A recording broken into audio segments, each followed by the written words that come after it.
আমার ছোটো যা আমাকে টক্কর দিয়ে ইউটিউবে চ্যানেল খুলেছে, তাও আবার রান্নার চ্যানেল। তবে একই বাড়ির মধ্যে তবুও আমায় জানালো না। শুনলাম তাদেরই কটকটি মেয়েটার মুখ থেকে। জেম্মা জানো তো, আমার মা না ওপর ঘরে কী সব রান্না করে হ্যালো বন্ধুরা বলে, আর আমাকে বলেছে জেঠু জম্মাকে কিচ্ছু বলবি না। তোমার মা যখন তোমায় বলতে বারণ করেছে, তবে বললে কেন? বাবা মায়ের কথা সবসময় শুনে চলতে হয়। যাও ঘরে যাও। শুনে এত খারাপ লাগলো।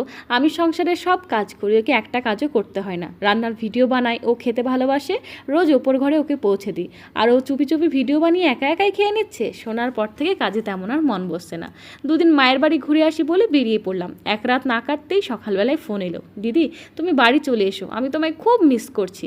জানো তো দিদি, আমি একটা চ্যানেল খুলবো ভাবছি, তবে এত সংসারে কাজ করলে আমি কাজটা করার সময় পাবো না। তুই আমায় মিস করছিস আর চ্যানেল খুলবি? এখনও বুঝি খুলিসনি? গতকাল আসার সময় তোকে বলতে যাচ্ছিলাম দুদিন ঘুরে আসি, তবে দেখলাম তুই আর দেওরবাবু দুজনে বসে বসে মোমো বানাচ্ছিস। আমায় দেখে লজ্জা পাবি, তাই আর ভেতরে ঢুকতে পারলাম না।